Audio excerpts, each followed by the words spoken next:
I'm Adam Lupel, IPI Vice President, and it is my pleasure to welcome you to this Policy Forum event to launch our report, Aligning Agendas, Drugs, Sustainable Development, and the Drive for Policy Coherence.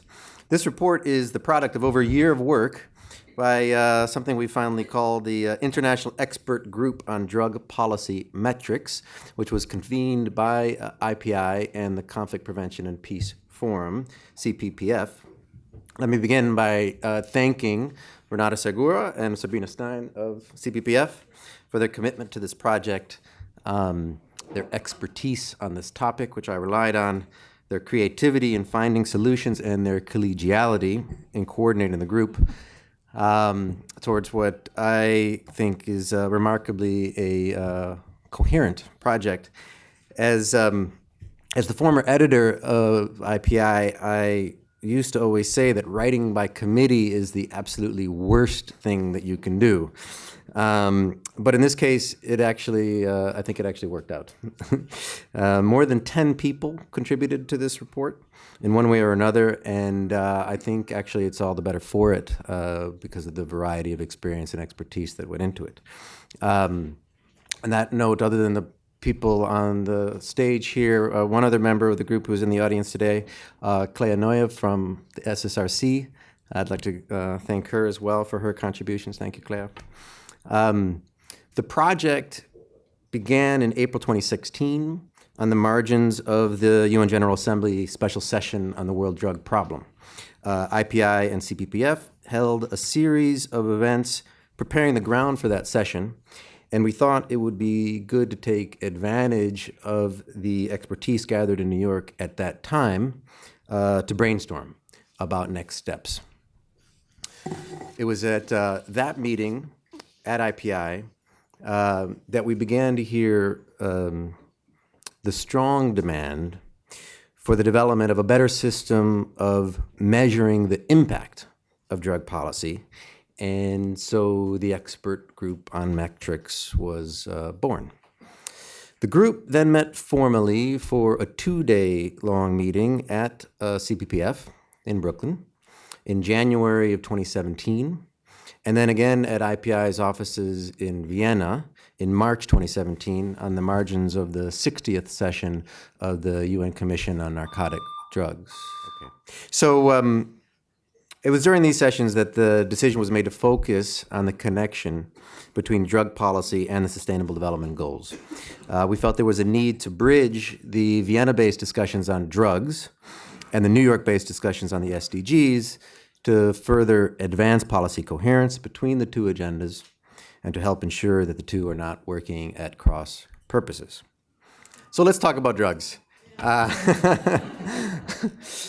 We called this event Let's Talk About Drugs, which is slightly different from the paper title, just simply because we need to talk about drugs or drug policy, and often we don't when we discuss the SDGs, even in this room. So we wanted to ask the questions: how can a better understanding of the impact of drug policy on sustainable development help member states achieve the SDGs? How can the UN system do a better job of aligning these agendas, the agendas of sustainable development and drug policy? We've been, I think, hearing in this room a lot about policy coherence, the need for policy coherence across the UN system, and this is one area of work that I think really draws attention to that need and the goal. We have a great panel to discuss these questions and more. It wasn't intended to be a British invasion, but you might notice by the accents that we have a heavy British component up here. We have Professor David Bewley-Taylor, Personal Chair, Political and Cultural Studies at Swansea University. Ms. Natasha Horsfield, Policy and Advocacy Officer, Health Poverty Action. Ms. Sabrina Stein, Program Manager, Conflict Prevention and Peace Forum at the SSRC. And Mr. Chris Murgatroyd, Policy Advisor, Governance and Peacebuilding Cluster, Bureau for Policy and Program Support, UNDP. You have full biographies of the speakers in your program, so I will leave my introductions to that. And with that, I will turn the floor over to Dave. Dave, the floor is yours. Okay. to go. Okay, well, thanks for the introduction, Adam. It's been a pleasure to be involved with the project. As Adam said, normally writing by committee is an absolute nightmare, but this one really was quite a good experience, and we hope you find the report that we've produced interesting, provocative, and hopefully this will lead to some more integrated policy discussions within the UN system. So really, what I'd like to do in my allotted time is give an overview, if you will, of the currently predominantly Vienna-based system of metrics and indicators used to measure the success or otherwise of international drug control policy, offer some analysis of the increasingly pressing problems associated with this, and seamlessly segue into Natasha's presentation, suggest how the situation might be improved by explicitly linking drug policy metrics to the SDGs. Such a process would, as we say at the beginning of the report and as we echo throughout that publication, we feel benefit both domains and help generate much needed improvement in UN-wide policy coherence. So first, in terms of context and background, I think it's important that we acknowledge that data capture for drug markets, like any illicit market, is a challenging endeavour.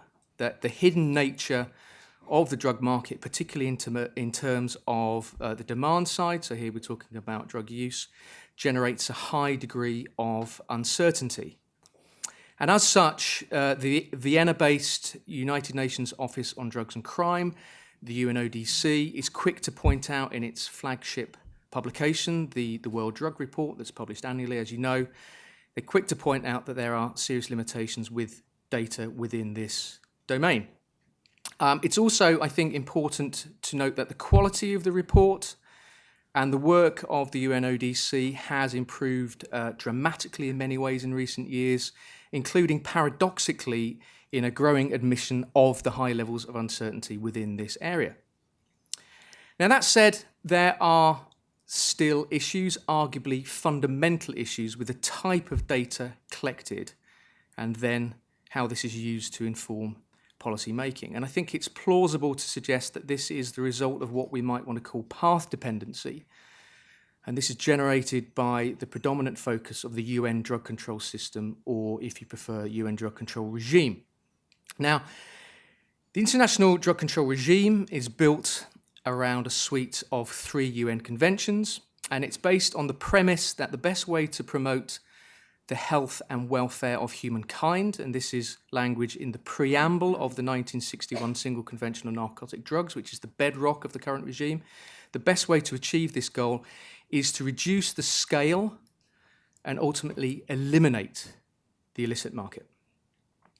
And this has, over the years, and perhaps unsurprisingly, funneled or directed the measurement of what has become known simply, and I think somewhat vaguely, as the world drug problem in a specific direction, and this has produced a number of key problems.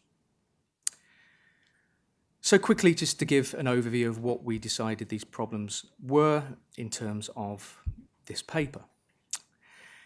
So I think first, the current metrics used to evaluate drug policy can be seen to be largely process-oriented. So traditionally dominated by law enforcement priorities, many of the most commonly used and still dominant indicators include things like the number of hectares of crops deemed illicit that have been eradicated, or the tonnage of drugs that have been seized in any given year. So while still popular within the evaluation discourse, these are actually measures of government activities or government outputs rather than outcomes.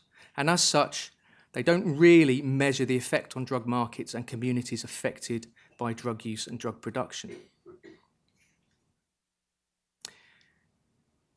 Just to highlight this point, we can see that these metrics measure really an endpoint rather than the outcome and can be seen to assess intermediary policy action. Sorry, they don't measure an endpoint. Let's be clear, they do not measure an endpoint. They measure intermediary policy action. They're process indicators. And a consequence of that is that it reduces the ability of the metrics to explain causation, and by focusing on aggregated data, they obscure the distribution of costs and the benefits, as well as those who incur the burden of policies and interventions. So that's the first point. And also it's possible, secondly, to argue that the headline metrics are often misconceived. So the metrics that dominate the discourse are often misconceived. So take, for instance, the overall figure of drug use reported annually in the World Drug Report. So this includes a variety of different drug consumption behaviours, from one-time users to dependent daily users, and it doesn't make a distinction between the substances consumed, so it includes things with lots of different characteristics, different drug types, cannabis, MDMA, amphetamine, cocaine, heroin, and so on. Nor does the distinction be made between problematic use and non-problematic use. Now, it's true that beneath this figure, there are increasing levels of granularity, so there's more detail, including in recent years what the UNODC has called people with drug use disorders. Yet producing and highlighting a number of past year drug users at a global level is, we would argue, not especially helpful in terms of metrics in understanding the problems often surrounding drug consumption, including the health and societal harms emerging from that consumption. And furthermore, a preoccupation with the size of the problem at the international level arguably encourages member states to focus on this particular aspect of the drug market rather than others that might be able to offer more meaningful guidance for policymakers. And finally, and on a related point, because all these points clearly are related, the current set of metrics that policymakers have prioritised can be seen to be incomplete. So by focusing largely on the scale of flows within the illicit market, as well as the scale of the illicit market itself, and the capacity of drug policies to reduce supply and demand of illicit drugs, other important areas are often overlooked. And again, we have to acknowledge that it's true that in recent years we've seen a welcome increase in the attention of the UNODC in terms of what it refers to as harm caused by drug use, particularly in relation to health. But that said, the existing framework largely fails to systematically capture data on broader harms, or things that have been called unintended consequences of policy. And these things would actually help us assess and better understand the impact on individuals and communities. So I think what we can see then is at the international level, there seems to be an increasing disconnect between the data collected and the aim of drug policies within a growing number of member states. And so by this, really, what I mean is a shift away from market elimination that I mentioned earlier, more to an approach which I think can be defined as market management. So we're moving away from market elimination, more to market management and the reduction of a variety of harms associated with the illicit market, including those harms generated by policy. And I think this shift is in many ways driven by a better understanding not only of the harms associated with the use of specific psychoactive substances, but also how drug markets operate, including how they respond to different interventions. As time goes on, as science develops, we're understanding how markets work and how those dynamics shift according to law enforcement and other policy interventions. And I think this is where the synergies with the 2030 development agenda and an improvement in system-wide coherence comes in. So firstly, the SDA could provide a constructive framework to move beyond what has been called drugs fetishism and a preoccupation with market elimination. And second, it's becoming increasingly clear that since drug policy can have a positive or indeed negative effect on the attainment of the SDGs, an appreciation of the interconnectivity of the two issue areas is actually required. So that's to say that drug policy should be designed and evaluated to ensure that the universal objectives laid out in the SDGs are not subordinated to the narrow goals of the drug control regime. And similarly, the pursuit of drug control objectives should not undermine the achievement of the SDGs. And this is particularly important when we reflect on issues of poverty, gender inequality, peace and justice, as well as health. And some of these issues I think Natasha will speak to shortly.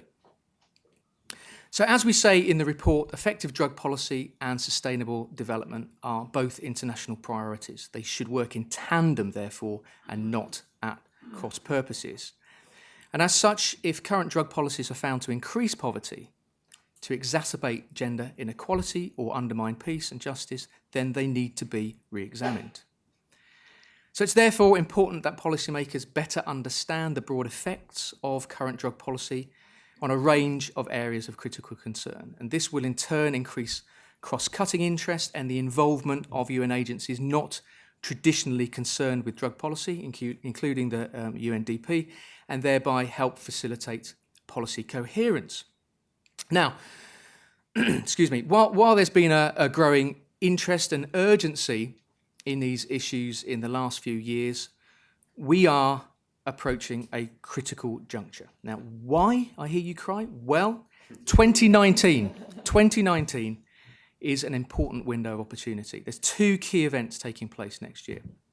Firstly, in Vienna, there's the high-level ministerial segment of the Commission on Narcotic Drugs, the CND, which is the UN's central policy-making body on the issue. So in March next year in Vienna, the CND will revisit and review the targets laid out in the 2009 Political Declaration and Action Plan and update them or work to update them for the next 10 years or so. And second, in September, there'll be a summit-level meeting of the United Nations General Assembly where heads of state will for the first time evaluate the 2030 agenda as a whole. So this is clearly a massive opportunity. Now, some may say, maybe people in the room here, some may say that this is all a great idea on paper, but it's unrealistic. Some may say that it's too complicated and there's systemic inertia for a reason. Now, I would say, yes, that's true, but firstly, just because it's difficult doesn't mean it shouldn't be addressed.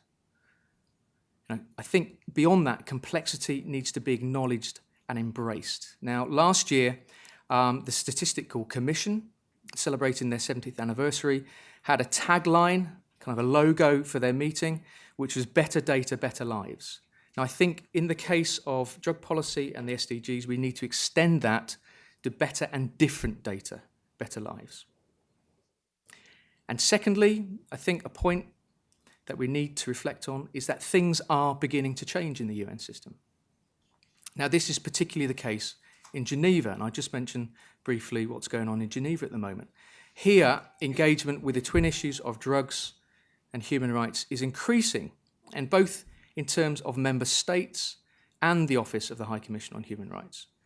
We've seen over the last couple of years a number of resolutions within the Human Rights Council, and hopefully the latest resolution that's being worked on at the moment will actually include explicit reference to the issue of metrics and indicators.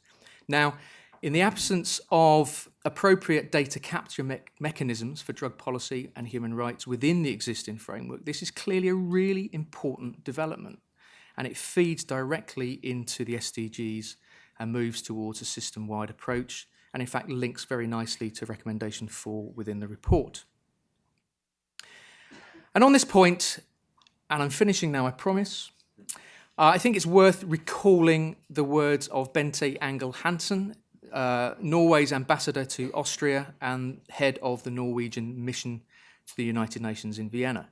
Now, speaking at a side event at the reconvened CND in December 2017, last year, she evoked the maxim, if you have a problem that you don't want to do anything about, don't measure it.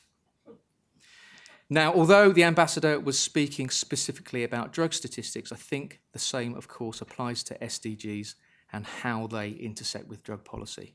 I think this is what we need to start measuring, and hopefully, as I said, this report will begin that discussion, not only in New York, but also more in Vienna and Geneva. Thank you. Great, Dave. Thanks so much for getting us started and really framing for us the problem of data collection, both the difficulty of it and the fact that we have this problem that we're not getting a complete picture. We're not getting a complete picture at the international level of the kind of data that we're collecting. It's failing to actually capture what is the larger impact on societies and individuals. I think I like this catchphrase that we not only need better data, but we need different data for better lives. Thank you for that, Natasha. The floor is yours. Thank you. Thank you very much, Adam. So hopefully I'll segue on seamlessly from Dave's comments and discuss a bit more about this relationship between drug policy and the SDGs, and particularly why we need to measure the impacts of drug policy on the SDGs in order to achieve them. So I think the first point is that the issues the SDGs are designed to address are widely recognised as being at the root of many drug-related activities.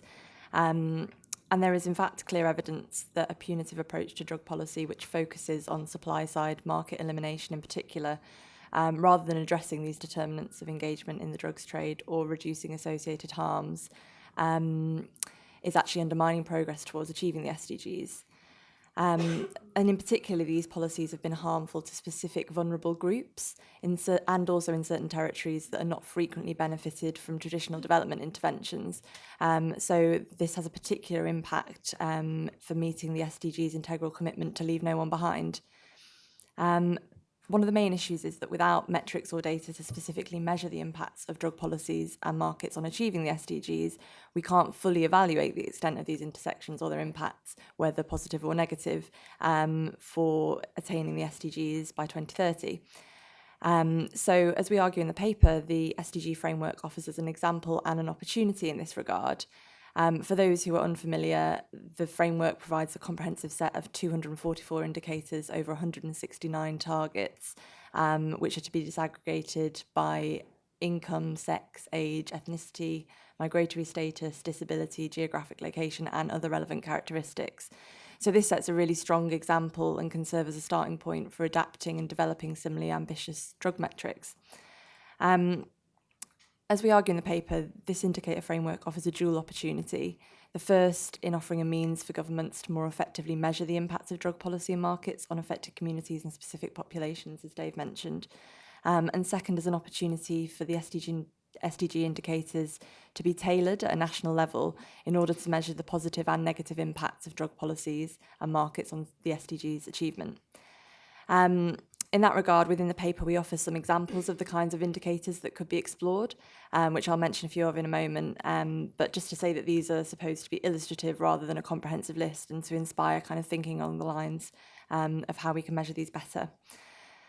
So just to explore some of the intersections and impacts of drug policy on some of the SDG goals and targets in a little more detail, if we start with SDG 1 to end poverty, and particularly target 1.1 to end poverty in all its manifestations by 2030, poverty is a very important risk factor which influences engagement in the illicit drugs trade by vulnerable populations in both rural and urban areas. As we've mentioned before, rather than aiming to address poverty as an underlying driver of involvement in the drugs trade, interventions such as crop eradication or the criminalisation of petty trafficking are often inversely perpetuating poverty. So tailoring the existing SDG indicators and developing new indicators to examine how drug markets and policies interact with and affect levels of poverty, particularly multidimensional poverty, could help states to better design policies towards achieving SDG Goal 1. So some example indicators that we might use in this regard to understand the intersections of drug policy and poverty a little better could be the poverty levels in families where illegal drug crop cultivation is the primary source of income, or the percentage of the population in a given region living below the poverty line actively deriving income from illicit drug-related economies. If we look at SDG Goal 3, ensuring healthy lives and promoting well-being for all, this includes the only target explicitly related to substance abuse, which is to strengthen the prevention and treatment of substance abuse. But this is therefore incomplete in recognising the intersections between drugs and health, including the need to reduce disease transmission among people who inject drugs as integral to meeting target 3.3 to end epidemics of AIDS, malaria, and combat hepatitis. Drug policy's impact on this target in that limited access to sterile syringes and medical care places people who inject drugs at much greater risk of bloodborne diseases than the rest of the population. And in addition to the large body of scientific evidence that shows that criminalisation negatively impacts disease prevention and treatment efforts. So metrics that prioritise outcomes such as bloodborne disease transmission among people who inject drugs are needed to better understand the relationship between drug policies, disease acquisition and efforts to achieve SDG 3. In addition to process or structural indicators that assess the scale and coverage of evidence-based harm reduction services. So an example in this regard might be measuring the proportion of individuals with subsistence use disorders who have access to voluntary evidence-based treatment harm reduction services, both in the general population and within prisons. If we look at SDG 5 on achieving gender equality, which was mentioned by Dave before, women who produce, trade or consume illicit drugs are vastly unequally affected by the illegality of the market and policy responses by the state, as well as other factors in comparison to men. One of the most salient examples in this regard is the rapid increase of the female prison population in comparison to that of men across the world, which has been driven largely by women incarcerated for drugs offences. Indeed, there's evidence from Latin America that shows women's engagement being largely driven by economic and social vulnerability, and that it's oftentimes their first criminal offence. So these unequal outcomes of incarceration for women, who are typically easy targets for police due to their low level in trafficking chains, reflects the discrimination and inequality faced by women, and has clear implications for achieving gender equality and therefore Goal 5. So one example indicator we might use in this regard would be to measure the numbers of women incarcerated and or receiving a criminal record for the first time non-violent drug-related offences. If we move to SDG 16, to promote peaceful and inclusive societies, this is one of the most obvious areas where drug policy overlaps with the SDG framework. For example, target 16.1 to significantly reduce all forms of violence and related deaths everywhere, which has been massively impacted by the rise in violence, which is widely associated with the war on drugs. This target is to be measured by two indicators, primarily conflict-related deaths per 100,000 of the population by sex, age and cause, and also the proportion of the population subjected to physical, psychological or sexual violence in the previous 12 months. So we could use these existing indicators as well as additional, more focused indicators to describe and better understand how violence related to drug markets and policy responses, particularly militarised or securitised responses, feed into armed conflict as well as other forms of violence. So, for example, monitoring any change in violence against the second indicator I just mentioned following drug policy interventions, or another example indicator of measuring the lethal outcomes of drug-related police and military interventions. Finally, just to briefly mention SDG 17 and particularly target 17.14 to enhance policy coherence for sustainable development, which has also been mentioned by Dave. This speaks directly to the need to assess the impact of drug policies on the SDGs in a comprehensive and a context-specific way. And this ideally needs to be done through the introduction of indicators that recognise the multidimensional intersections between drug policy and the SDGs as suggested, and there's more detail on this in the paper. But it also needs to be measured as a target itself by identifying appropriate indicators for policy coherence. So I'm going to finish up there. This is just kind of a snapshot of some of the intersections and impacts of drug policy in the SDGs that we go into more detail in the paper, as well as other suggested indicators. But I think it illustrates the need to measure the impact of drug policy on the SDGs and affected communities in a more comprehensive way, as the first step to ensuring that drug policies do not inadvertently harm communities and enhance rather than hinder efforts to achieve the SDGs, as kind of Dave's just mentioned as well. So hand the floor back to you, Adam. Thank you. Great, thanks, Natasha. I think what really comes out of that presentation is the idea that bridging these agendas is something that will benefit both the 2030 agenda and our pursuit of a comprehensive drug policy. There's a worry that the way in which we're measuring the impact of drug policy is incomplete. It doesn't capture the whole picture. There's a worry that current drug policy actually is undermining the achievement of the SDGs, but without the right data without the right way of measurement, we can't really actually know. And so we need to, if we bridge these two agendas, that can help us to advance that. So, and I think looking at these examples really help us to make it much more concrete. In the paper, I think, and you focus on just a few of them: poverty, health, gender equality, violence. But when you look at the comprehensive impact of drugs and drug policies on societies, I think you can imagine it throughout the whole agenda, really, in many respects. So I think points well taken. Thank you. So what do we do about all this? Sabrina has that task ahead of her. Sabrina, the floor is yours. Thanks, Adam, and thanks everyone for being here today. Apologies for not having the cool British accent as my previous presenters. There's nothing I can do about that. So I will touch a little bit on the conclusions of the report that the group came up on, a few of the recommendations that the group set forth of how to maybe start to tackle some of the issues that were raised by my fellow discussants, was Dave and Natasha. And I will try to be as brief as possible so we have plenty of time for Q&A with everyone who's here today. So I think from the points that were raised by Dave and Natasha, it's evident that drug policy cannot be designed in a vacuum. It really does need to be designed in coordination with other agendas, and to do so would guarantee that the achievements and successes in one agenda will not hinder what we're achieving in other agendas. To do so, we need to understand how different policy agendas interact with each other and how they either support or hinder what is being achieved in one agenda versus the other. I think this is particularly important now as we're starting to think about what the implementation plans at the national level for the SDGs are going to be, and how member states are thinking about how they're going to carry this immense agenda that the SDGs is, and how they're going to implement it at the local level. So for this, we really consider that it will be really important that when designing these plans, that policymakers are very conscious of the relationship between drug policy and the SDGs, and how this will impact their decisions when thinking about how to implement the agenda.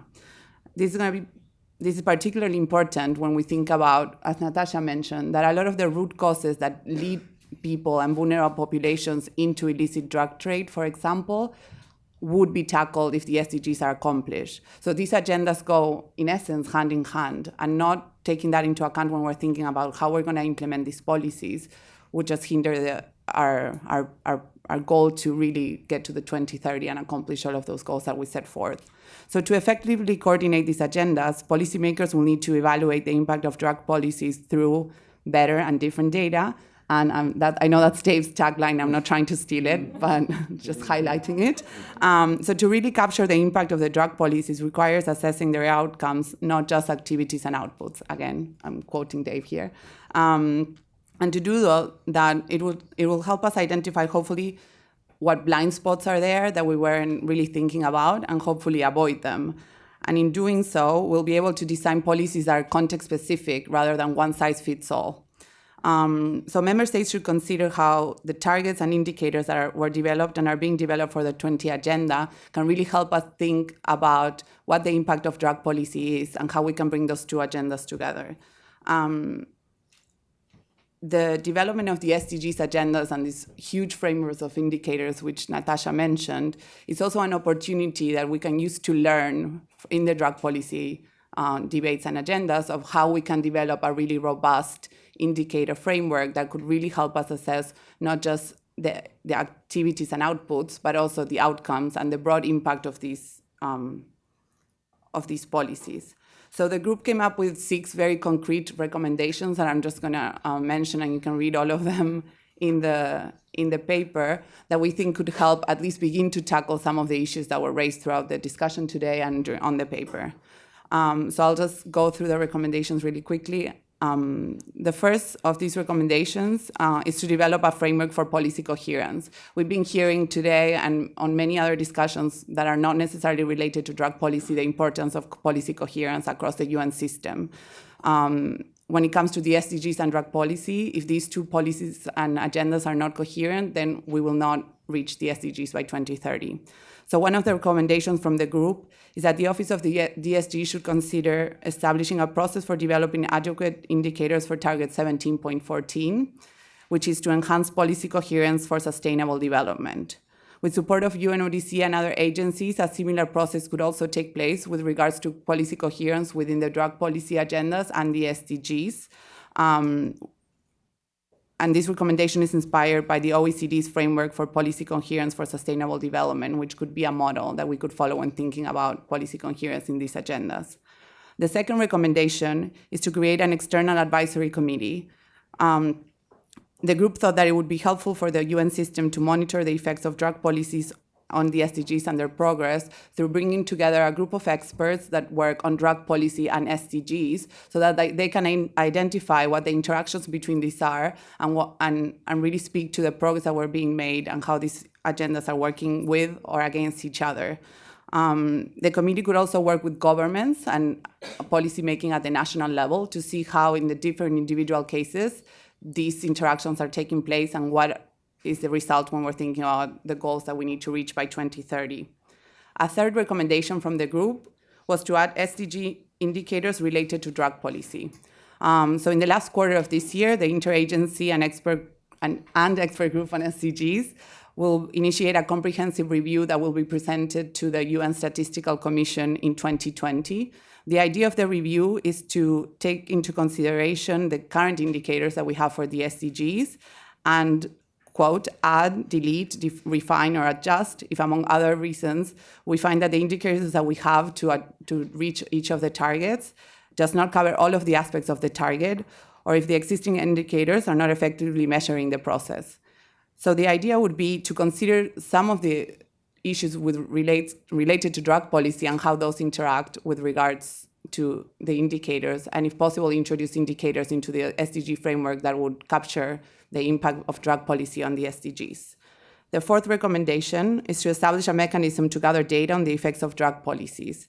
In 2018, the UN Statistical Commission asked the IAG to develop guidelines of how custodian agencies that will be measuring the different indicators for the SDG frameworks on how countries can better collect data and use that data to harmonize statistics when we're thinking about the SDGs. So in developing these guidelines,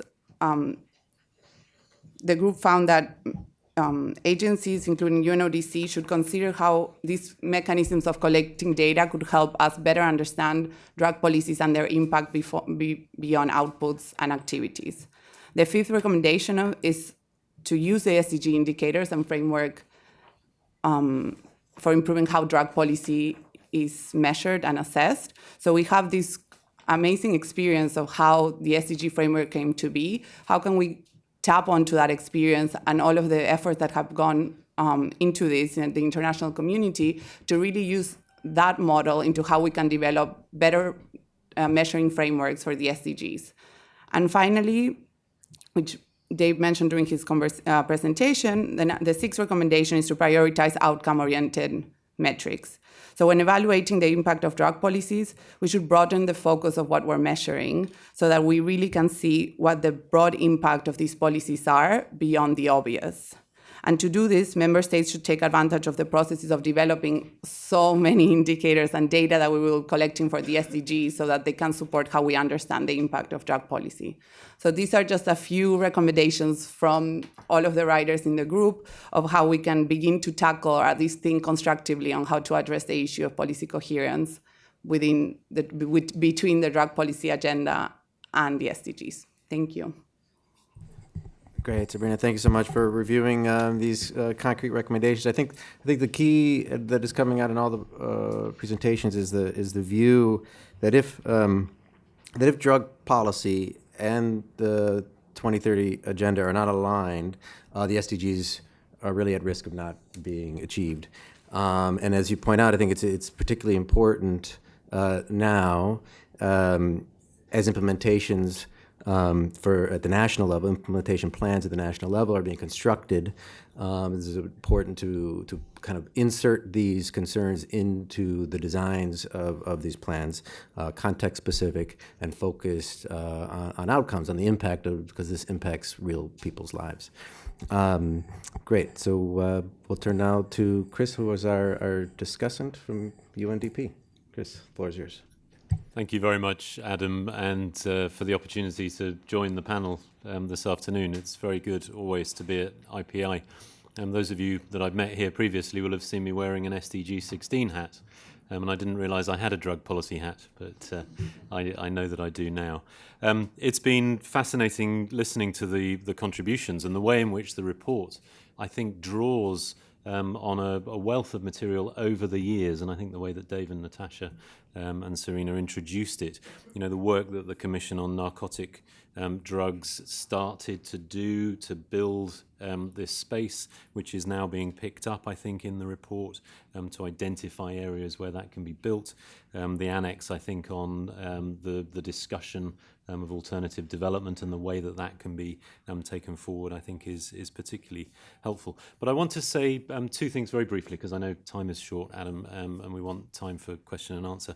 The first is on collaboration, and the second is specifically on indicators, and that's where I will bring the SDG 16 hat out from under the table, if you'll indulge me, because that's where I have had... We're building bridges here, Chris. A little bit of good, yeah. experience.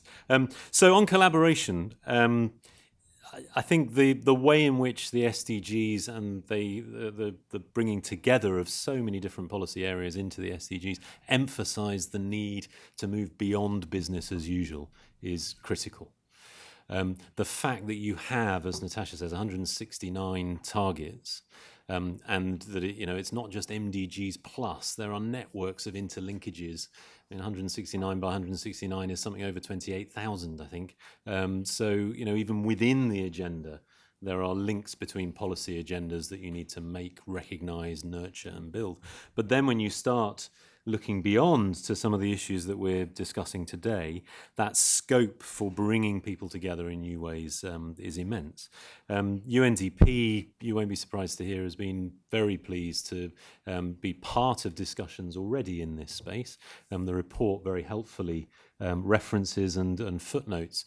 So if you're interested, please do drill into the publications that UNDP's assisted with in terms of addressing development dimensions of drug policy and reflections of that policy and its impact on human development.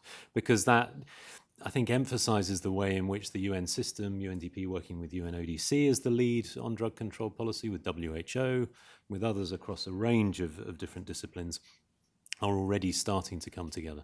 So whatever we can do to build on the information in the report to continue that process, so much the better. I would also add, in terms of the way in which different parts of the UN system works together, the work that's going on to develop international guidelines in terms of how it is that drug policy impacts on human rights.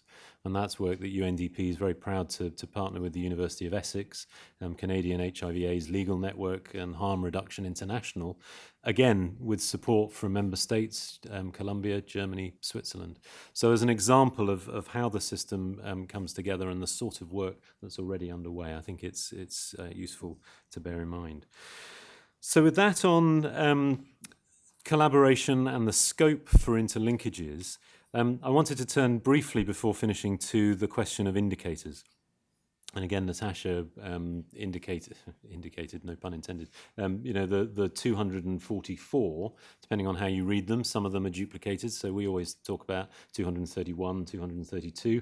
But that is still an enormous number coming out of the MDG era, where I think with the 8 goals, there were something like 47, 48 indicators. National statistics offices are rightly anxious to build on the recommendation in 17.18 about support for capacity building on statistics, because it's going to be an enormous piece of work to gear up for measuring against those indicators.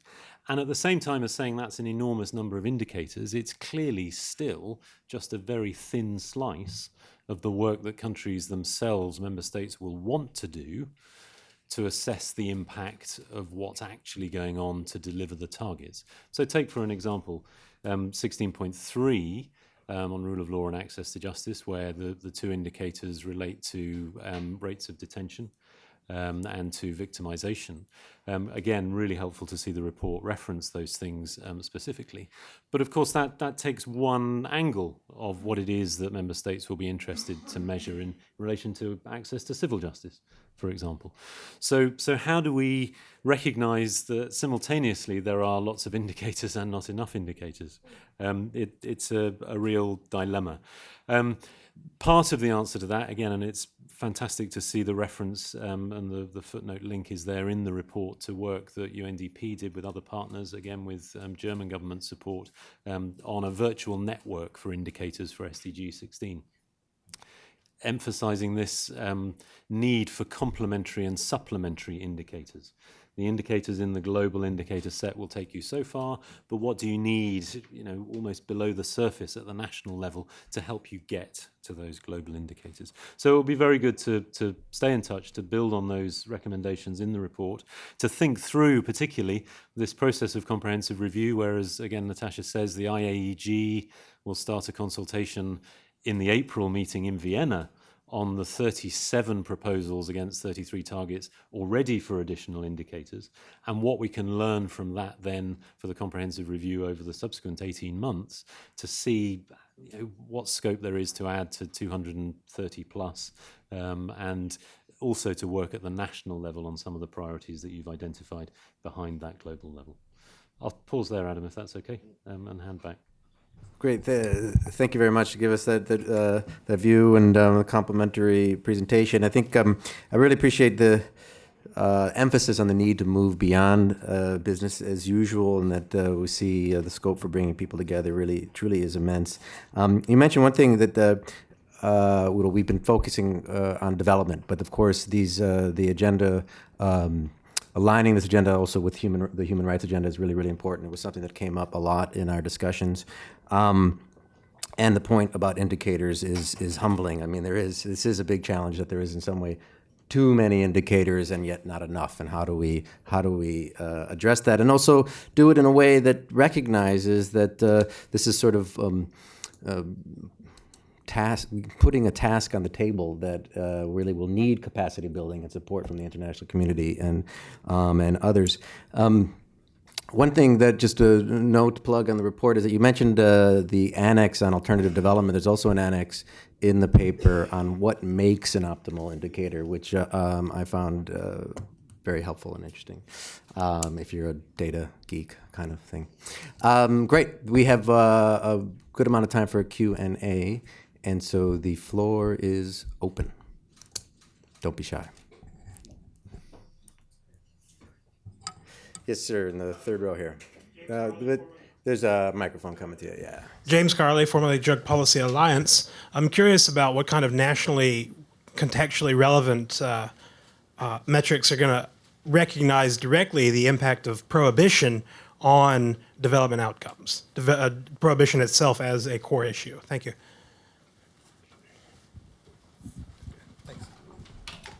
We can take one or more, no? Well, why don't we take that question directly? Anyone want to respond to that? National level development? Yeah? That's a Dave question? Sabrina's nominating you, Dave. I'm also nominating you. Okay. Yeah, thanks for the question. It's a good one. And, I think this is the point in terms of what we have mentioned on a number of occasions at the panel and keeps cropping up in the report itself, is this notion that currently drug policy metrics indicators tend to measure process. They don't measure outcomes. So if we start to shift where we're looking at outcomes, then that's really where we start to see the impact of policy. So we've got to accept that some policy can have positive outcomes and some policy can have negative outcomes. So that's where you need the granularity within the development of a set of metrics. So for example, were we to be trying to measure the impacts, the outcomes of what you might want to call prohibition-oriented or zero-tolerance drug policy in a particular part of the world, a good place to start looking at would be health. So health indicators relating to intravenous drug use, for example, access to evidence-based, rights-oriented interventions, generally harm reduction, this type of thing. So again, while we're trying to shift away from predominantly process-oriented indicators, that's not to say there's not a place for structural measures. So to measure the number of harm reduction centres there may be, or the number of patients or drug users who have access to clean needles and injecting equipment, and so on and so forth. So, health, and there's a lot of work being done. And I did mention the fact that there's been progress in recent years in terms of what the UNODC does measure. If you look at the World Drug Report compared to 10 years ago, there's far more emphasis now on health, which is a good thing. But that doesn't capture all of the implications or manifestations of what we might want to call a war on drugs or a prohibitionist-oriented drug policy. So beyond that, drug market violence may be a good indicator. Now that is fiendishly difficult in itself, because we can develop indicators that measure violence in some respects and homicides and so on and so forth, but then it becomes more complicated in terms of how you directly attribute policy intervention with drug policy. So, and again, this gets to the point about the fact that we've got lots of measures, but then still not enough measures. And I think the challenge is to work out what data already exists, and then to work out mechanisms whereby we can capture different data that we haven't already got. And there's good work being done on this in Latin America. Nice ideas around like a lethality index. Measuring the impact on citizenry in countries like Mexico of contacts with the military rather than the police.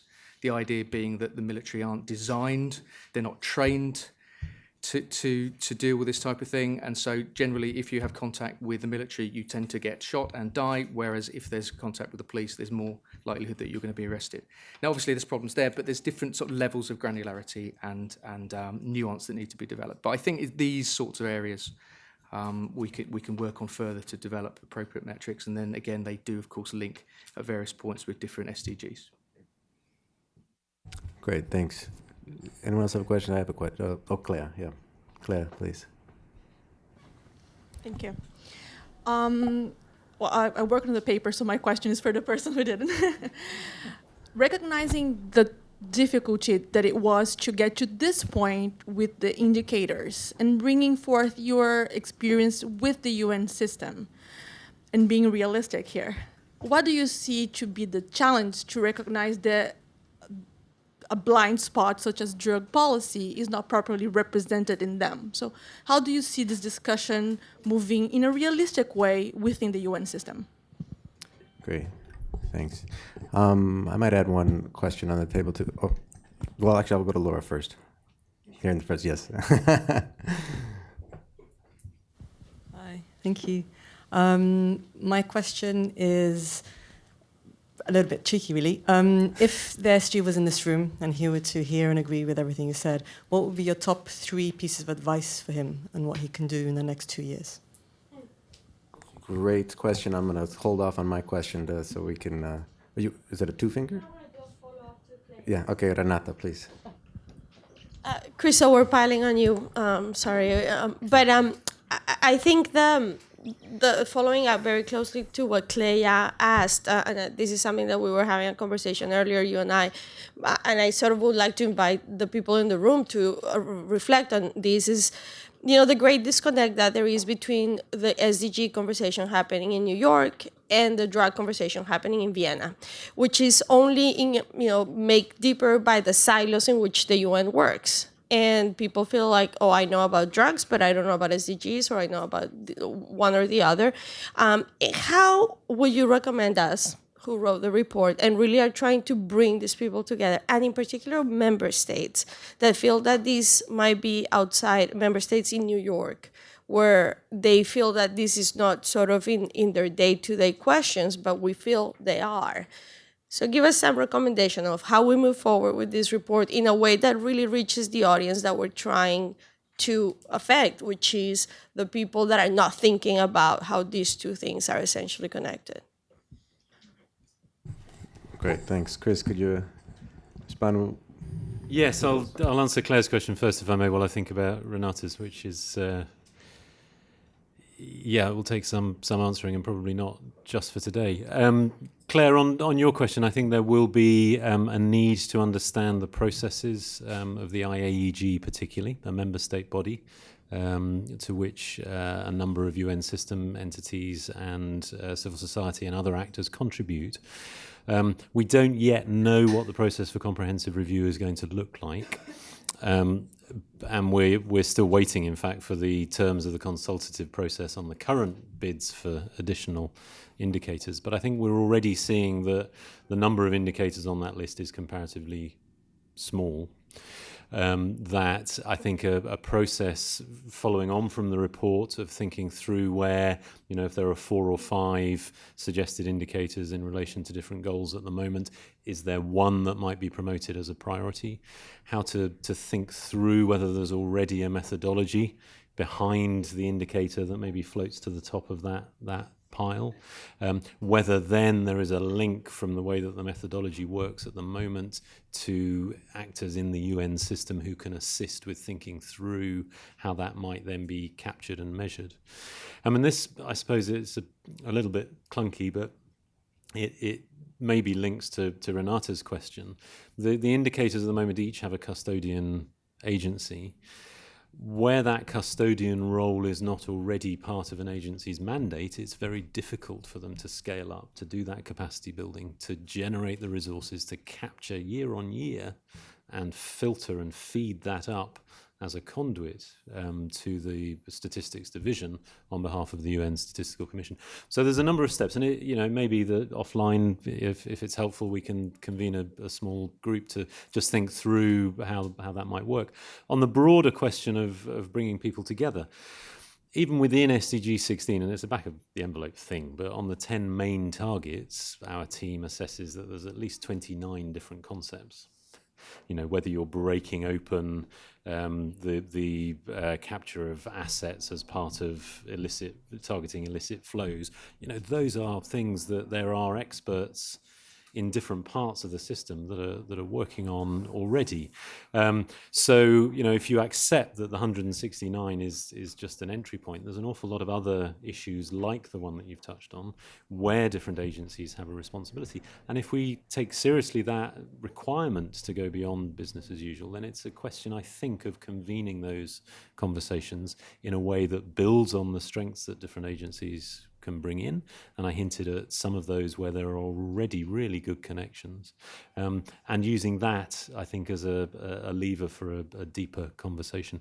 There are inevitably structural issues which incentivize actors within different UN entities from behaving in the ways that we behave at the moment. How can we think about incentivizing behavior differently? Final word on that is ultimately it will come down to finance and the way that people spend money. So if we can think through that as well, then that may take us part of the way there. Adam, sorry to go on.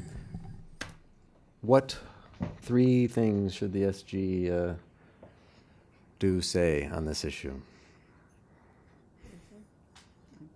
I'll start off with one. I'll take the easy road and pick one of our first recommendations in the report. I think actually kind of the first 2 really. So the first is we really need a way to monitor and measure policy coherence on the issue, and that goes back to what was being said about SDG 17, Target 14. At the moment, there's only one indicator for that, and that doesn't just relate to the intersections between the SDGs and drug policy. It cuts across all the different intersecting policy areas for creating coherence to achieve the 2030 agenda. So that would be the first thing, to look at that, develop a way of monitoring and measuring progress towards bringing these areas together. The second one would be creating an advisory committee to examine the intersections between drug policy and the SDGs. And this kind of goes back to what Renata just said about the fact that people are either drug policy people or they're SDG people. And there hasn't been that many initiatives, particularly at a kind of senior level in the UN, to bring people together who are experts on both those areas and say, we need you to be both. We need a cohort of people who are going to examine these in a concerted way and to really develop those indicators. What we've put in the paper is kind of a snapshot of suggestions of what could be, but there needs to be a more concerted effort from people right at the top to do that. Me? Well, I don't think it would be particularly bright of me to bring forward another conclusion that we haven't actually sort of recommended in the report at this stage. So really just to echo what Natasha said, I think it's really important in terms of policy coherence, but particularly the creation of an external advisory committee. Just to pick up on the question from the floor about the UN working in silos. And so the notion of system-wide incoherence is not new. And certainly from the Vienna perspective, it's something that civil society and some member states have been discussing and trying to work on to, if not solve, because I think it's a wicked problem that's not exactly solvable, but we can manage it better, for some time. And I think what the SDGs do is give that momentum and that coherence. It actually then it allows member states and agencies to shift all and try to move together on a specific issue here, and it gives that nice sort of overarching umbrella for all this work, which is certainly very challenging. That said, because it's so vast, the SDG framework and the SDA agenda, it is still somewhat nebulous, and obviously each member state will take from it what it feels it should take or what it needs from the agenda. So I think the notion of an advisory committee, let's say with clout, with muscle, a champion, particularly, where there's actually stakeholders and people who have been mandated by the Secretary General's office to do something on this, to move things forward, that would certainly help capture the potential that the SDGs and the SDA framework offers to bring that policy coherence to bear on this very complex issue area.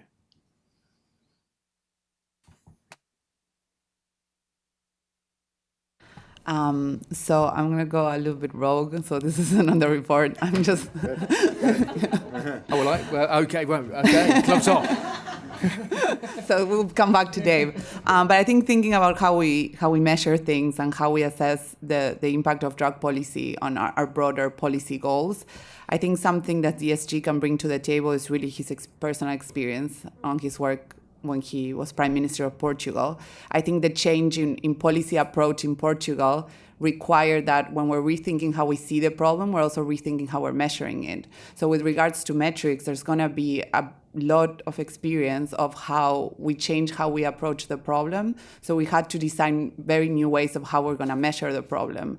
And I think that would be something that would be really interesting for the international community to see a very concrete way in how rethinking policy led to rethinking metrics and led to understanding the problem in a very different way. So I think that would be a really interesting conversation that the SG could lead and really kind of tie in his personal experience, his experience as SG, and rethinking how we're measuring things. I'm going to risk adding to the recommendations, but just on this point about, you're either drug policy or SDG, perhaps I didn't express myself as well as I should have done. I mean, certainly in the UN system, we are advisors for the SDGs. The fact that I hadn't interacted with drug policy doesn't mean that there aren't very good people in UNDP, some of whom are in the room, who I'm able then to interact with and to make sure that I'm briefed and well-versed. So those relationships do happen. So we all see ourselves as SDG advisors, whatever we work on. Please, David. Okay, so since we've gone off script, no, this is very much on script, and actually it goes back to my point about windows of opportunity in 2019. And in fact, Chris and I were discussing this before we came into the room here. Within the UN system, in fact, within any bureaucracy, you can never underestimate the importance of individual agency. So individual people, the role of individual people in a particular position at a particular time, and you can see this across the UN, and certainly over the years, we've seen this in Vienna and in Geneva, whether it's a permanent representative from a country, whether it's someone who represents the EC, or whether it's someone within one of the UN agencies. Now, clearly, in terms of the background of the current Secretary General, this is a massive opportunity. It's a massive opportunity because it's someone who really understands the issue very, very well. Not only the technical side of the issue, but also the politics. And I think that's hugely important as well, this understanding of the politics and the need to create like-minded groups and alliances, and actually in a logical way to move this forward. Now, this was obviously, it was a challenge. in Portugal, and it was a paradigm shift. And if you look at the evidence base, you can see how successful that's been over the years. The jury's out on what's going to happen now with sort of the economic decline within Europe, but it was clearly a paradigm shifting scenario within Portugal that was very complex. And so I think the SG can bring that to bear on this issue area in terms of understanding all the moving parts, and then hopefully, as I said, in sort of aligning that experience with some sort of champion or advisory committee, then I think the prospects would be good to start generating momentum on the issue. Thank you. Great, thanks. We have a question up here in the front row. Oh, yeah. That's okay. You can. Thank you. It's basically a comment. I'm Nainan Varghese with UNAIDS, and I work here in New York, and I was in Geneva before this. And one of the things that is striking as soon as we go for the CND in Vienna is the absence of a lot of the member states who are present in New York who are not present in Vienna. And that's been a real issue as far as negotiation and discussions go, because it takes a while for an inclusive discussion.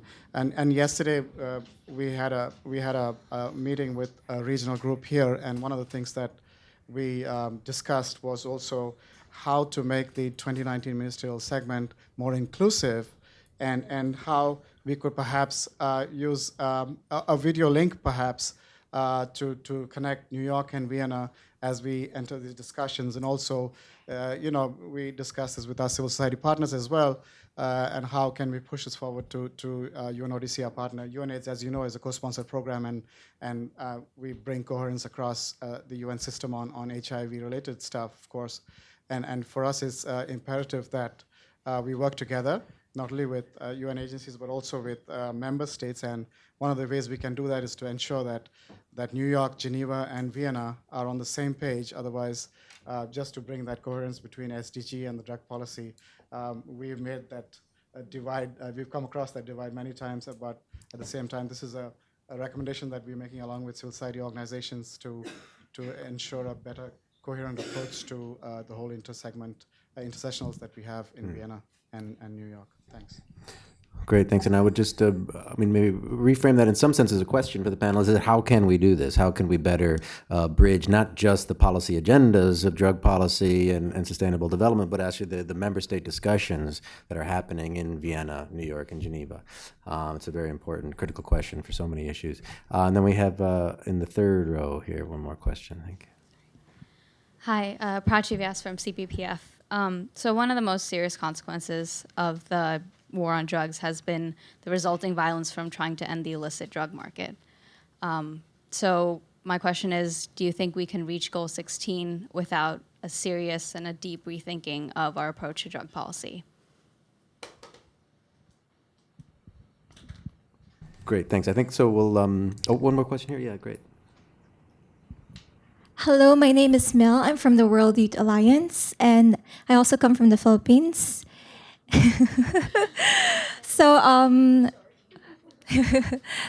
Basically, in the organization where I come from, the World Youth Alliance, we believe that we should frame person-centered policies to enable human flourishing and safeguard human dignity.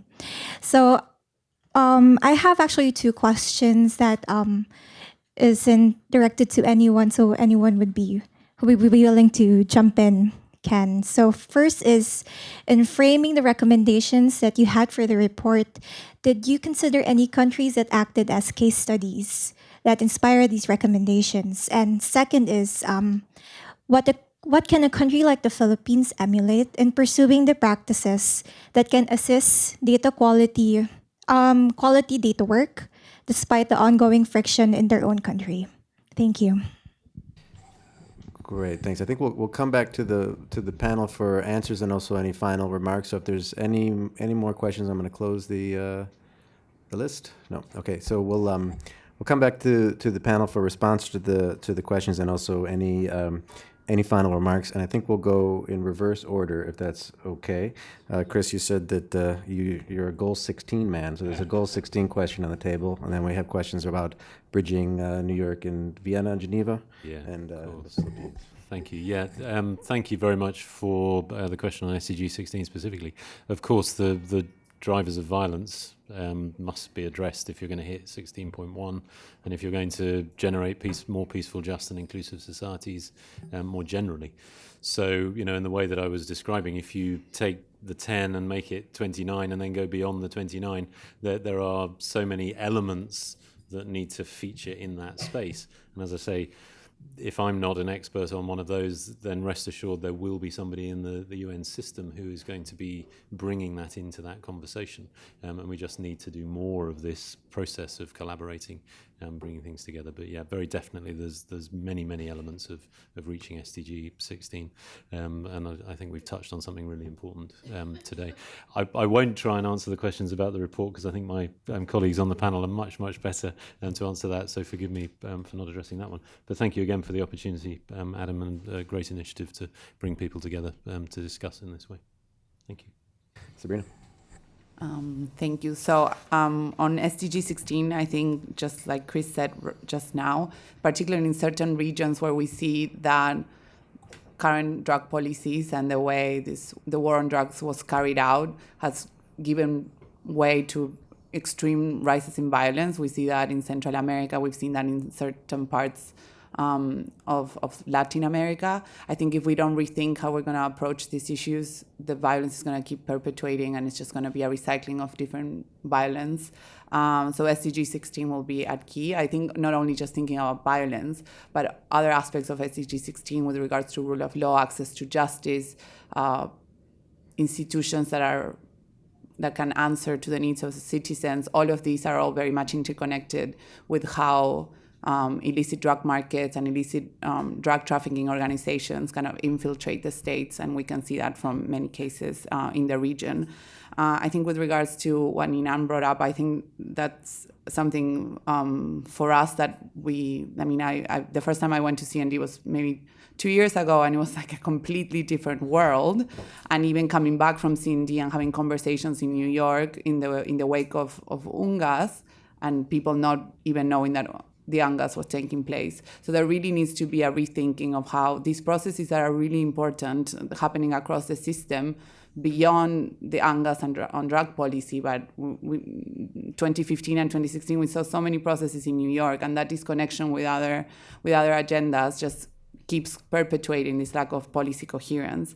And then with regards to the report, I think, I'll just speak from personal experience, I think a lot of us work on different regions. Renata and I work a lot on Colombia. So a lot of those experiences from where we worked kind of fed into some of the discussions and some of the questions that we set forth when we were writing and thinking about what would be useful in these different contexts.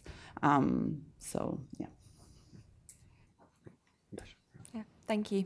To address the first question on kind of how we address this disconnect between Vienna and New York, I think similar to what Sabrina was saying, you're right, you go to CND and it's kind of such a different experience to being in New York and so much more of a closed space. And there are certainly efforts that need to be made, as you were suggesting, to make it more inclusive in Vienna. But I think we also need to think about how we bring the debate on drug policy to the larger debate that's happening in New York, particularly around the SDGs and kind of the conversations that are happening there, like the high-level political forum that happens. I speak from personal experiences. Trying to get an event to discuss drug policy in that space has not happened yet. It's been so difficult. So how can we open up that space? Because the kind of large body of organisations and member states that are focused on the SDGs are not hearing the conversation about drug policy. So we need to kind of work at it from both angles to bridge the gaps between the two. In terms of the question about Goal 16, my personal opinion is that we won't meet it if we don't seriously rethink the way that we approach drug policy, and that's related to violence as much as it is to kind of corruption, and that goes back to the question that was asked before about the prohibition paradigm, and we need to be looking at how that intersects and impacts on levels of corruption, both globally and at national levels. But I think that kind of goes back to what we're talking about within the paper, is that in order to make that shift, we first need to be bringing the evidence as to really how directly drug policy interventions are impacting on those efforts at a national level, and we're going to need the indicators to do that. So this is kind of a first step in how do we measure it, how do we bring the evidence, and then how do we start changing minds in terms of the people who make drug policies, so that they can actually start to contribute towards reducing violence in the other areas of Goal 16, rather than what they're doing at the moment, which is really kind of hindering progress. And then in terms of specific countries for the recommendations, I think the same as Sabrina, we've all brought different areas. I myself work across the intersections between drug policy and the SDGs from kind of a global angle, but certain different kind of regions, which I have to say Philippines wasn't one of them for me personally. But I think collaboratively between the group who wrote the paper, we all brought a lot of different kind of ideas and evidence that hopefully gave it a kind of overarching view. So yeah, thank you very much. Dave, last words. Okay, so I think we've covered lots of good ground on the system-wide bridging the gaps issue. So to pick up on Goal 16, so clearly this is a core concern. I mentioned this in response to one of the questions from the floor, and of course we do need to look very carefully at the structural drivers of violence, as Chris mentioned. But again, this also does come back to this notion of asking the question, what is drug policy for? So if drug policy is about reducing harm, how we define it in various ways, then if you follow that logic through, shifting away from market elimination to market management makes sense. Now, it might not, in some ways it's counterintuitive, but the idea that you move towards protecting the health and welfare of mankind, as laid out in the treaties, by eliminating the market. The more, as I said, the more we understand that actually doesn't seem to be achievable, but it also creates unintended consequences and generates harm. And so there needs to be a change in mindset towards market management, because actually, even if the market remains the same size, sometimes harm within the market can be decreased. And so this does in many ways speak to the policy shifts that are taking place in places like Portugal. And with regard, there's some debate about violence associated with the cannabis market, but regulated cannabis markets is a form of market management.